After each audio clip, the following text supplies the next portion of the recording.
Corona की इस महामारी ने पूरे देश में जहां जागरूकता तो पैदा की है, लेकिन उसके साथ साथ कई तरह की विषम परिस्थितियों को भी जन्म दिया है। इसमें कोई शक नहीं है कि सरकार जी तोड़ मेहनत कर रही है, लेकिन आज जो दिल्ली में हो रहा है वो चिंताजनक है। बात करने के लिए हमारे साथ मौजूद हैं केंद्रीय स्वास्थ्य मंत्री हर्षवर्धन जी। हर्षवर्धन जी, बहुत स्वागत है इंडिया टीवी पर आपका। Thank you. आपकी सरकार ने जो कुछ किया या पूरे देश में जिस तरह से कोरोना को लेकर अवचेतना जारी की गई है और लोगों ने उसका पालन भी किया, इसका श्रेय तो आपको जाता है। लेकिन अब जबकि हमने एक तरह से कोरोना पर बहुत नियंत्रण पा लिया था, दिल्ली में लगता है जैसे कि विस्फोट हो रहा है। क्यों? प्रश्न जो आपका है मेरे लिए भी बड़ा चिंता का विषय बना हुआ है, क्योंकि केसेस की देश भर में पीक देखने के बाद जी और पिछले कुछ महीनों में हम देख रहे हैं कि लगातार सारे देश में केसेस में सिग्निफिकेंट डिक्लाइन हो रहा है। जो बड़े बड़े प्रदेश थे जहां हमारे लिए बहुत महीनों तक चिंता का विषय बना हुआ था, वहां भी हमारी चिंता का कारण जो है वो उसका एक प्रकार से समाधान जैसा दिखता था जी।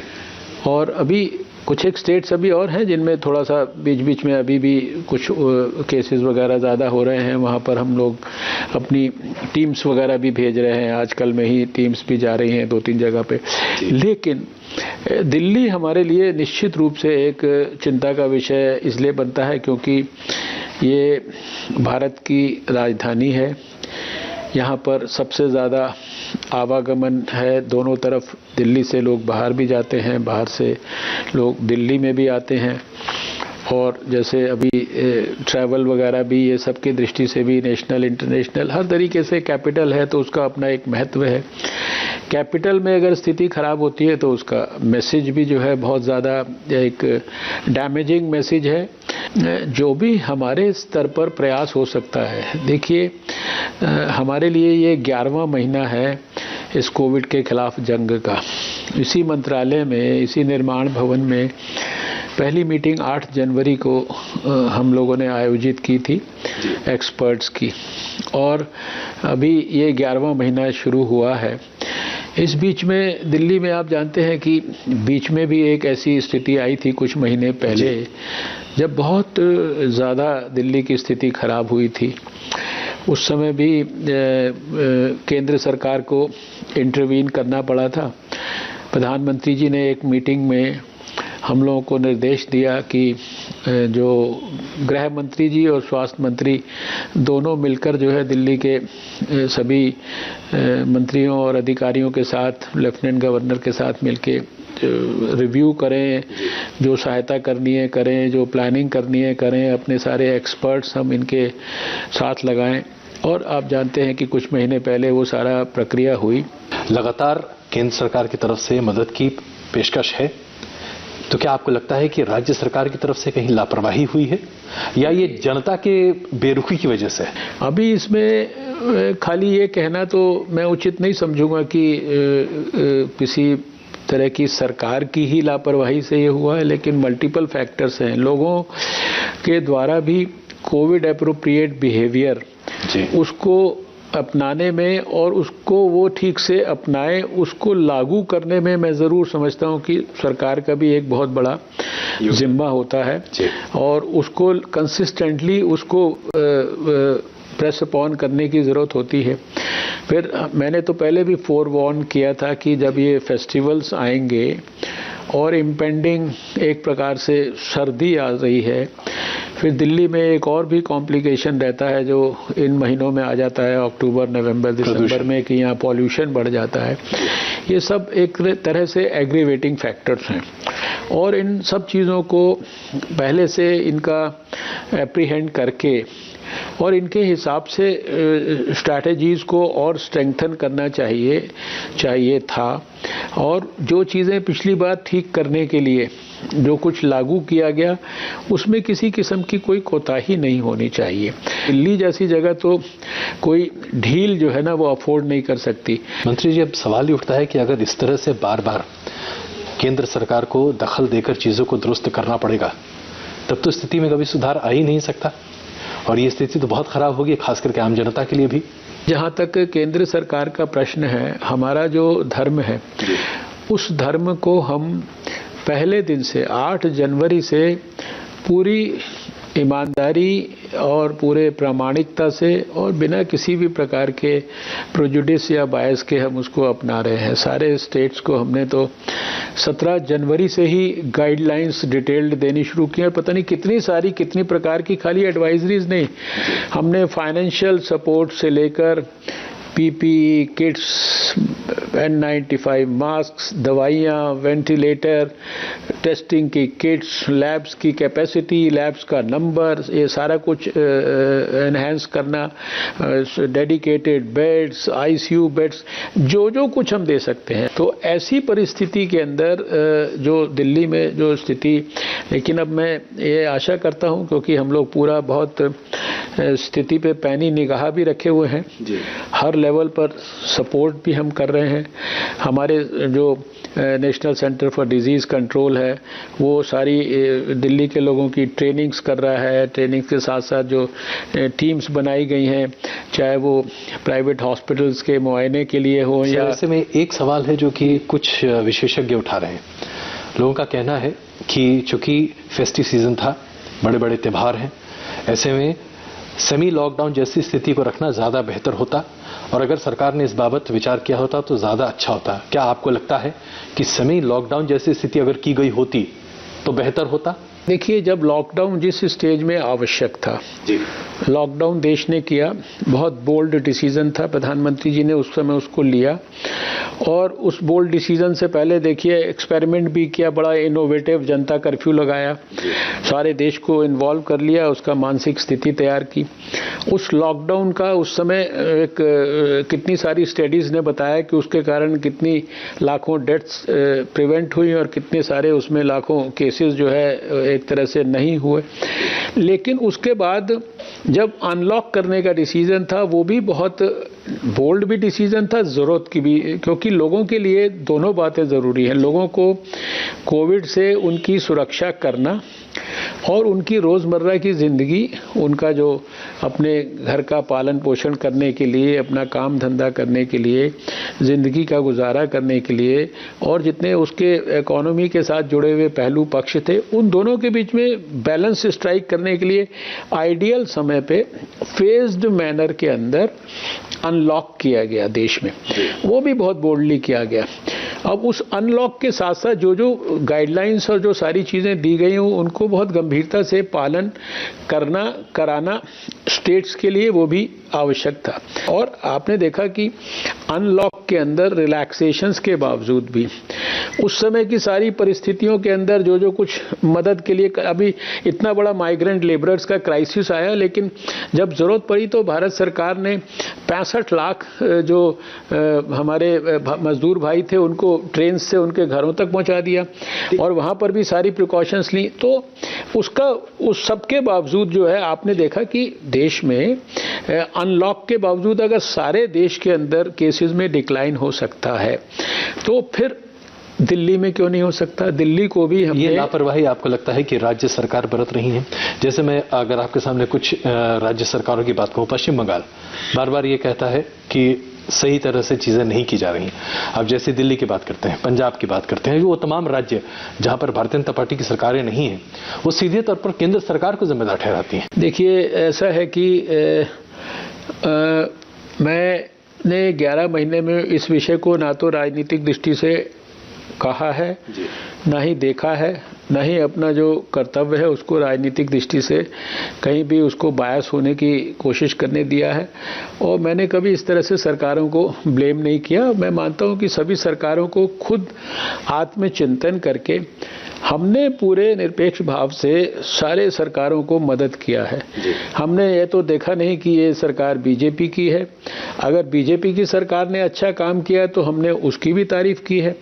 अगर बीजेपी की सरकार की कमी रही है तो हमने उस कमी को भी पॉइंट आउट करके उनको आगाह किया है।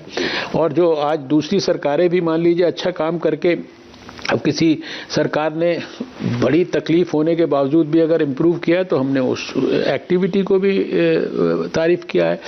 इसलिए मैं इसको इस दृष्टि से ना तो कभी देखा है, ना मैं इसको देखना चाहता। लेकिन मुझे लगता है कि जहां पर भी जो भी सरकार चाहे वो दिल्ली की है या और भी कहीं पे भी मान लीजिए केसेस थोड़े बहुत बढ़ रहे हैं। अभी हमारे पड़ोस में राजस्थान में भी इस समय प्रेजेंटली जो है केसेस वगैरह कुछ थोड़े से ज़्यादा हो रहे हैं। गुजरात में भी थोड़े से केसेस ज़्यादा हुए हैं। कुछ जगह पे जहां हमारी ज़्यादा तकलीफ थी वहाँ स्थिति नियंत्रण में आई है। तमिलनाडु के अंदर नियंत्रण में आई है, कर्नाटक में नियंत्रण में आई है, महाराष्ट्र में नियंत्रण में आई है। तो हम इसको इस दृष्टि से देख ही नहीं रहे हैं। आज हमारी लगातार इस पूरे पीरियड में हम अपनी टीम्स भेजते रहे हैं, कभी हमने इस दृष्टि से विश्लेषण नहीं किया। लेकिन हम ये समझते हैं कि जो कुछ हमें करना है वो हम सब कुछ करेंगे और बिना किसी तरह के पूर्वाग्रह के करेंगे। और इसीलिए अभी आज दिल्ली में हर फ्रंट पे हमारे जो सेंटर के अधिकारी हैं, हमारे चाहे एम्स के लोग हैं, ICMR के लोग हैं, हमारे नीति आयोग से डॉक्टर पॉल हैं या हमारे NCD से डॉक्टर सुजीत सिंह है, सभी लोग जो है पूरी तरह से हम लोग मदद कर रहे हैं। अभी अगर बेड्स की कैपेसिटी बढ़ाना है तो हम DRDO के अंदर जो है हम इसकी जो ICU के बेड्स बढ़ा रहे हैं। डॉक्टर और नर्सिस के लिए हम ये नहीं कह रहे कि दिल्ली के अंदर से हमें कहीं से डॉक्टर्स नर्सिस को, हम बाहर से जहाँ पे डॉक्टर्स और नर्सिस को अफोर्ड कर सकते हैं उनको फ्लाई करके दिल्ली में ला रहे हैं। हम एम्स के अंदर रिटायर्ड फैकल्टी को और रिटायर्ड नर्सिस को जो है इन्वॉल्व कर रहे हैं। और कितने प्रकार से हम हर पैरामीटर का ध्यान में रख के इतनी बारीकी से अध्ययन जो है हुआ है, जो पीछे मीटिंग हुई होम मिनिस्टर की अध्यक्षता में, तो सारी चीज़ों का विश्लेषण हमने पूरी निष्पक्षता के साथ किया है और पूरी कमिटमेंट के साथ हम सारे सरकार को दिल्ली की सपोर्ट कर रहे हैं। मंत्री, जब ऐसे में सवाल उठता है कि क्या जनता को एक बार फिर से सचेत करने के लिए प्रधानमंत्री जी ने तकरीबन 7 या 8 बार अपील की है, क्या एक और अपील आपको लगता है कि लोगों को ज्यादा जागरूक कर सकेगी? देखिए, अपील की जहाँ तक बात है, अपील तो लगातार हो ही रही है। प्रधानमंत्री जी ने इतने राष्ट्र के नाम संदेश दिए, अगर आप उनका आखिरी संदेश ध्यान करें उसमें यही बात थी कि भाई मास्क को ठीक से पहनो, हैंड हाइजीन का ख्याल करो, 2 गज की दूरी बनाओ और फेस्टिवल्स वगैरह में भी आप फेस्टिवल भी मनाओ, लेकिन उसको इस कोविड अप्रोप्रिएट बिहेवियर को आप मत भूलो। तो अपील की जहाँ तक बात है, हम फरवरी के महीने से 117 करोड़ लोगों को तो हर टेलीफोन के अंदर हर क्षण दिन में 10-10 बार हम याद दिलाते हैं, हाथ जोड़कर। फिर हमारा दिल्ली के लोगों से, देश के लोगों से अपील है कि भाई कोविड से अपनी रक्षा करना, इसमें मैं तो बार बार बोलता हूँ, ये कोई बड़ी रॉकेट साइंस नहीं है, कोई बहुत डिफिकल्ट काम नहीं है। मैं दिल्ली के हर अस्पताल में 1-1, 2-2 बार तो कम से कम गया हूँ। कोविड वार्ड्स में भी गया हूँ। जितने फासले पे आप मेरे से बैठे हैं, मैंने इतने फासले पे कोविड के मरीजों से स्वयं जाके बात की है। PPE किट पहन के भी गया हूँ, वैसे भी गया हूँ, सब कुछ किया है। कितने लोगों से मैं मिलता हूँ। अभी देखिए आपके भी साथ कितने सारे लोग यहाँ पे आए हैं। लेकिन मैं इस निष्कर्ष पर पहुँचा हूँ कि ये जो मास्क है, इसको मैंने एक बार घर से निकलने के समय जब डाला और घर पे जाने के अंदर घुसने पे ही इसको निकाला, और घर में भी मेजॉरिटी समय पे हम लोग, हमारे घर के लोग, हम मास्क का इस्तेमाल करते हैं सारी प्रिकॉशंस लेके। इस मास्क ने मेरी 11 महीने तक रक्षा की है। तो ये बात लोगों को समझनी आनी चाहिए। क्या मानसिकता है कि लोग इतनी बारीक छोटी सी बात मानने को तैयार नहीं होते? अब ये देखिए, थोड़ा दुर्भाग्यपूर्ण है कि लोगों को अब शायद 10-11 महीने बाद ऐसा लग रहा है कि एक तो लोगों को गलतफहमी कि मुझे नहीं हो सकता, शायद सबको हो सकता है, मुझे नहीं हो सकता जी। या शायद लोगों के अंदर एक इस प्रकार का भाव आ गया कि कोई बात नहीं, होएगा भी तो, क्योंकि ज़्यादातर लोगों में बहुत सिम्टम्स नहीं होते हैं। लोगों को लग रहा है कि भाई उसको भी हुआ था, उसको भी हुआ था, सारे ही लोग तो ठीक भी हो जाते हैं, तो शायद वो डर भी एकदम कम हो गया है। तो थोड़े थोड़े हम कुछ भी और एक्शंस लेंगे, उसका कोई फ़ायदा नहीं होगा। बाकी जितनी चीज़ें साथ में कही गई हैं कि भाई टेस्टिंग के मामले में RT-PCR, अब ये जब एंटीजन टेस्ट आया तो ये RT-PCR टेस्ट इतने कम हो गए, एंटीजन टेस्ट बहुत ज़्यादा हो गया। अब एंटीजन टेस्ट में जब नेगेटिव आता है तो उसके बाद RT-PCR टेस्ट करना ज़रूरी होता है सिम्टोमेटिक लोगों को। वो सारी चीज़ें हमने देखा कि दिल्ली में वो सारी चीज़ें घट गई, इसलिए दोबारा से इन सब चीज़ों के ऊपर ध्यान दिलाया गया। आइसोलेशन में जो लोग हैं, क्वारंटाइन में जो लोग हैं, उनको किस तरह से उनकी मॉनिटरिंग करना है, उनके लेवल पर जो है चीज़ें जो है, और फिर जब एक पॉजिटिव मिलता है तो उसकी जो कॉन्टैक्ट की ट्रेसिंग है वो पहले 24 घंटे में होनी चाहिए। उसको 6-6 दिन तक अगर हम करते रहें और कॉन्टैक्ट ट्रेसिंग करके आइसोलेशन ना करें तो उससे भी कोई फ़ायदा नहीं होगा। यानी अस्पताल में भी जिसको जाना है उसको अर्लीस्ट लेके जाना है। लेट अगर अस्पताल में जाएगा तो फिर फैटेलिटी रेट्स वगैरह बढ़ेंगी। तो अभी हमने ये सारी चीज़ों के बारे में जो हमारा अपना एनालिसिस था, मैंने भी यहाँ स्वास्थ्य मंत्री और लेफ्टिनेंट गवर्नर के साथ पहले डिटेल्ड मीटिंग की थी, एक डिस्ट्रिक्ट मजिस्ट्रेट के साथ की थी दिल्ली के, और फिर आपने जाना कि पिछली बार अपने गृह मंत्री जी ने भी किया। तो इन सब चीज़ों में सब बातों का हमने निष्पक्ष एनालिसिस करके उनके सामने रखा है। और आज भी जो दो बड़े सवाल है जो मैं आपके सामने रखना चाहता हूं, मैं आपका ज़्यादा वक्त नहीं लेना चाहता। पहला सवाल तो ये कि वैक्सीन को लेकर लोगों की उम्मीदें बहुत हैं, लेकिन आपके हिसाब से अभी तक जो आकलन है, कितनी जल्दी या कितने वक्त तक एक कारगर वैक्सीन हिंदुस्तानियों को मिल पाएगी?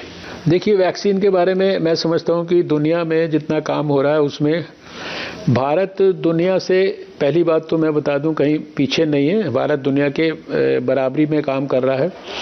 200 से ज़्यादा वैक्सीन कैंडिडेट्स पूरे वर्ल्ड में काम कर रहे हैं, उसमें से लगभग 30 भारत में काम कर रहे हैं। उन 30 में भी भारत में अभी इस समय करीब 5 को मान सकते हैं कि बहुत एडवांस स्टेजेस में है, और 2 तो क्लिनिकल ट्रायल के 3rd फेज में आ चुके हैं, एक उसमें भी एडवांस स्टेज में है।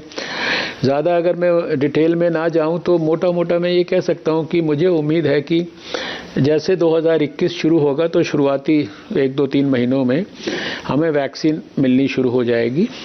हमारा अनुमान है कि हमें जून, जुलाई, अगस्त तक जो है 400 से 500 मिलियन डोजेज, यानी 20-25 और अगर अगस्त सितंबर तक जाएं तो 30 करोड़ तक लोगों को, क्योंकि वैक्सीन की अभी तो आज की 2 डोजेज लगेंगी 2 हफ्ते 3 हफ्ते के बाद, जैसा भी प्रोटोकॉल्स तय होंगे, तो हम देश में 25-30 करोड़ लोगों को उस समय तक वैक्सीन देने की स्थिति में होंगे। वैक्सीन जो है अभी तक के जो भी ट्रायल्स के नतीजे आ रहे हैं उसमें सफलता की ओर बढ़ती हुई दिख रही है। और अभी तो हम लोग वैक्सीन मैन्युफैक्चर करने वाले लोगों से बातचीत डिटेल में यही हो रही है, भाई कितनी डोजेज आप उपलब्ध करा देंगे, कब तक करा देंगे। अब 135 करोड़ के लोगों के देश में 20 करोड़ या 30 करोड़ को लगानी है, तो पहले कौन से लोग हों उसके लिए प्रायोरिटाइज किया जा रहा है। मान लीजिए पहले हेल्थ वर्कर को लगाना है, या पहले 65 साल से बड़े बुजुर्ग को लगाना है, या फिर उसके बाद 50 से 65 वाले को लगाना है, या फिर उसके बाद जो यंग एज का उसको और बीमारियां साथ में है उसको लगाना है। तो वो सारी प्रोटोकॉल्स हाई लेवल की एक्सपर्ट कमेटी दिन रात काम कर रही है। पूरे डिटेल्ड ट्रेनिंग प्रोग्राम्स चल रहे हैं। आखिर आप जानते हैं कि देश ने पोलियो को एरेडिकेट किया है, यानी हम ये मान के चले कि करीबन 7 से 8 महीने के भीतर देश के 25 से 30 करोड़ लोगों को वैक्सीन मिल जाएगा। सरकार इसकी तैयारी कर रही है। हमारी अभी तक की जो योजना है, अभी तक जो हमारे को उम्मीद है, और अभी तक जो हमें ग्रास रूट पर जो स्थिति दिखती है, उसके आधार पर हमने ये एक आकलन किया है और वही हमने आपके साथ शेयर किया है। एक आखिरी सवाल डॉक्टर साहब, कई विरोधी पार्टियां सरकार के तमाम काम पर लगातार सवाल उठाती रही हैं। क्या इसने कभी आपके ऊपर कोई भी संशय पैदा किया? क्या आपके दिमाग में कभी ये बात आई कि आखिरकार सवाल क्यों उठा रहे हो, मदद क्यों नहीं करते? देखिए, ऐसा है कि मेरा तो सारी सरकारों के सभी स्वास्थ्य मंत्रियों के साथ संबंध और संपर्क है, और सभी लोगों के साथ मैं लगातार वीडियो कॉन्फ्रेंस कर रहा हूं। तो मुझे तो पूरे देश में किसी ने व्यक्तिगत तौर पर मुझे कहीं कोई ना तो किसी ने विरोध किया। मैंने सारी सरकारों के सभी स्वास्थ्य मंत्रियों से कोऑर्डिनेशन किया, उनको खुले दिल से मदद की है। उन्होंने भी खुले दिल से जो है सपोर्ट भी किया है, और उन्होंने खुले दिल से तारीफ भी की है। ऐसा नहीं कि कोई किया हो। अब ये जो पब्लिक में बड़े बड़े लीडर्स जो बयान करते हैं, अब उनका तो देखिए मैं कोई जवाब ना देना उचित समझता हूं, ना उसकी आवश्यकता है।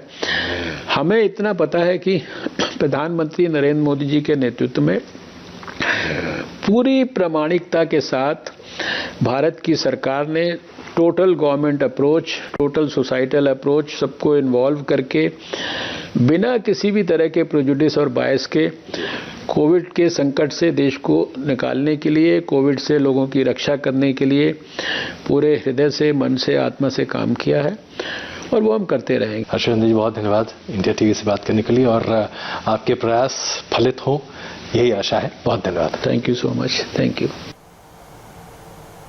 कमाल का एसीसी गोल्ड वाटर शील्ड। आखिर क्या है वो